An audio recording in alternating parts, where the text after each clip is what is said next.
How's it going, everyone? It's me, Vivi, and welcome back to another Sly Cooper video. What I absolutely adore about Sly Cooper Thieves In Time, the visual aesthetic. It's vibrant, you have dense-looking worlds, and the concept art itself is no different. Paul Sullivan, it probably rings a bell. He's known as basically the concept artist for both characters and the environments of the game.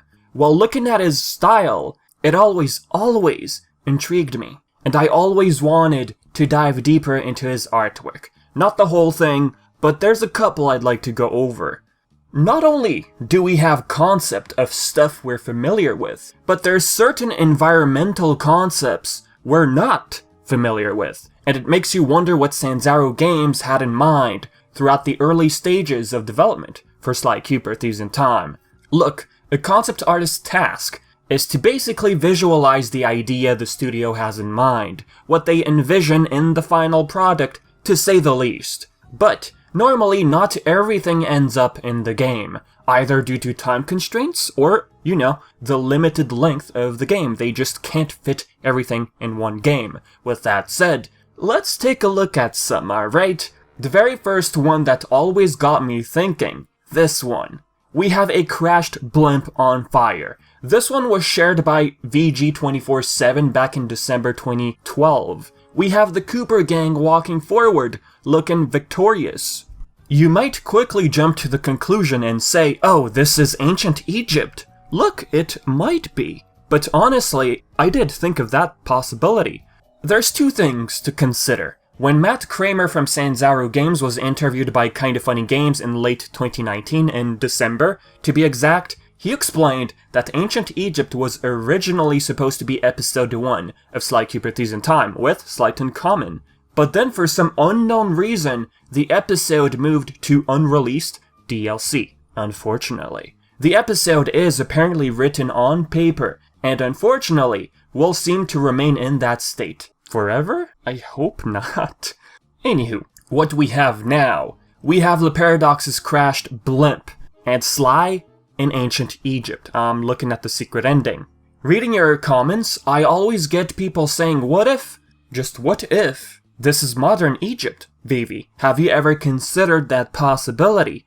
I mean, look, considering Slight in Common was mentioned by Matt Kramer, well, no, I don't think that theory applies here. Unless for some reason the gang would need to travel from modern Egypt to ancient Egypt afterwards, I just don't think this looks like modern Egypt to me. Looking at this piece of artwork, paying attention to the skybox, it seems to match the skybox for Paris.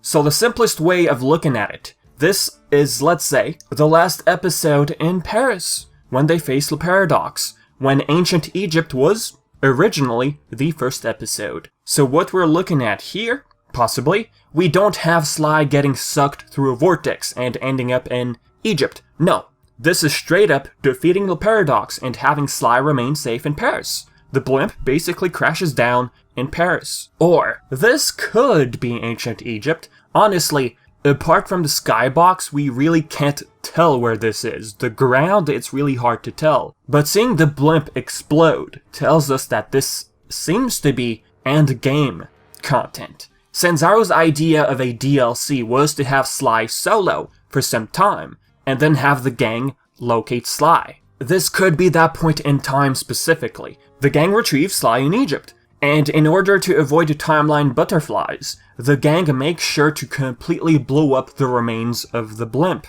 which is basically unknown technology lying in ancient Egypt. You don't want the wrong person to get their claws on it. Heh, I see what you did there, Vivi. I would absolutely love to hear your own scenarios that revolves around this piece of artwork. It's very interesting, I find, so feel free. But hey, speaking of Egypt, Paul Sullivan did envision what Egypt would look like if we were to explore it, which also debunks the modern Egypt theory, in my opinion. Right on his official website, this one appears to be a slightly different shot of the actual sequence that plays out during the secret ending. We have a huge pharaoh head in the final product, but in this one it's a typical looking pyramid. As for this one, however, it appears to hint at actual civilization. There's some lights inside pyramid structures.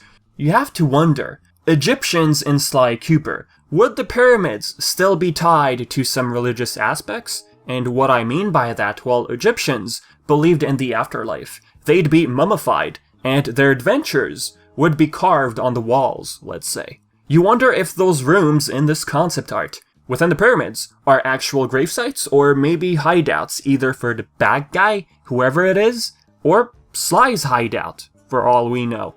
Speaking of bad guy's hideout, you gotta wonder, okay, the paradox at this point is out of the equation, if we're looking at the DLC, of course. Who would be the bad guy? Would ancient Egypt even have a bad guy? An idea I shared a long time ago, ancient Egypt I wouldn't imagine having the typical bad guy. This episode would typically be a situation where Sly has to deal with his ancient Egyptian ancestor. Just that alone could create some conflict, so you don't really need a bad guy. If, of course, you make the writing interesting. Heck, if Sly Cooper were to continue after Sly 4, let's imagine the DLC is in the picture, the threat could potentially be about Clockwork, the start of him turning mad. Was it because of Sly Cooper unintentionally? Was it because of the gang? What exactly caused Clockwork to go mad? That is a question I will always have until it gets answered. Whatever we had in the series regarding Clockwork's past, to me it still sounds very vague. I feel like there's a big piece missing. And that is always why I say that Clockwork should return. You know, if he returns, they could easily delve deeper into his past. Okay, back to the point. Speaking of religious aspects, mummies and all that, looking at the concepts over on Sullivan's website, there is a mummy, which I'd like to believe is tied to Egypt, to this location right here. The team, or Sullivan, envisioned lower ground and upper ground for the level design, looking at this one. So I could imagine this level also relying on the paraglider. What do you think? I love using the paraglider, so I'm all up for it, if ever we get level designs relying on its mechanic. This piece of artwork, by the way, is from a collection of unfamiliar stuff, actually. This one, swampy looking area, maybe it's the fishing caves from feudal Japan? But to me the colors and everything looks to pinpoint at something else. As for this one, also cool. Reminds me of a location where the Panda King would have ties with. It's very Japan themed, perhaps Chinese if we're technically referring to the Panda King. Heck, speaking of panda, there's one right here. Were they going with the Panda King ancestor type of thing? Sounds a bit cliche, but hey, I'm a fan of the Panda King. That would have been something, visiting China for some unknown reason. Like, I really wonder, okay, is this a panda statue or is it an actual panda? Paying closer attention, the armor seems to pinpoint at episode 1, feudal Japan. So yeah, so we can cross China out of the equation, I guess. This one could perhaps be the top of that mountain, it looks gorgeous. There's also this one with vast landscape, it's beautiful. Just imagine if we had to explore a forest this big, to this extent, climb mountains even, on a next-gen console, you know, the PlayStation 5. The PlayStation 5 would really nail the environment of Sly Cooper. You're a raccoon climbing poles, mountains, walls all the time. Just imagine that gameplay on the PlayStation 5. Imagine the power of the SSD. Next one we can look at. This, I believe, was early concept for medieval England. If not, I don't know if you're aware, I don't know if you saw that video I made in the past, but before Thieves In Time, Sanzaro had thought of the idea of network of thieves, with a castle surrounded by a forest. This could be it, actually. It probably transitioned to medieval England, Thieves In Time instead, but still, this version of medieval England probably didn't make the cut. This really looks like something out of Sleeping Beauty, the thorns, the big castle, it looks gorgeous. We have another one that looks exactly similar in architecture. We got a forest right there, so yeah, this to me looks like remnants of Network of Thieves. If you're ever interested in that video, I'll leave a link in the description below. This I really can't tell what it is, but it is eye-catching, I'm not gonna lie. If I were to make a guess, it looks like an ice cavern with a sunken submarine or a ship, or maybe there's magic involved, explaining why this place looks to be this way. The stuff we've seen in the series, I mean, come on. Dark magic and all that, Carmelita turning giant because of that mask. The Mask of Dark Earth? Well, I wouldn't be surprised if magic was at play here. If magic, we could be looking at water pushed on the sides, revealing a sunken ship, which still seems to have lights on. Yeah.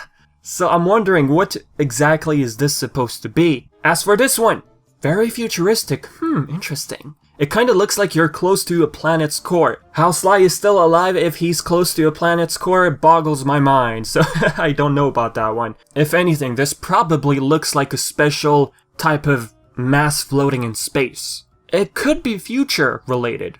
In other words, what we're looking at is forward time travel. Imagine people who time travel and get lost in space and time. This could be an area where people take refuge. I'm probably overthinking, but hey, floating structures in the middle of a cave, which looks to be very sunny, very hot. Sly's wearing a spacesuit.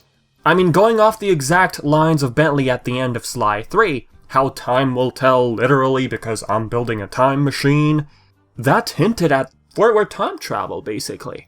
So Sanzaru Games could have thought of forward time travel, perhaps to some extent, originally. Anywho, I'm gonna leave it at that.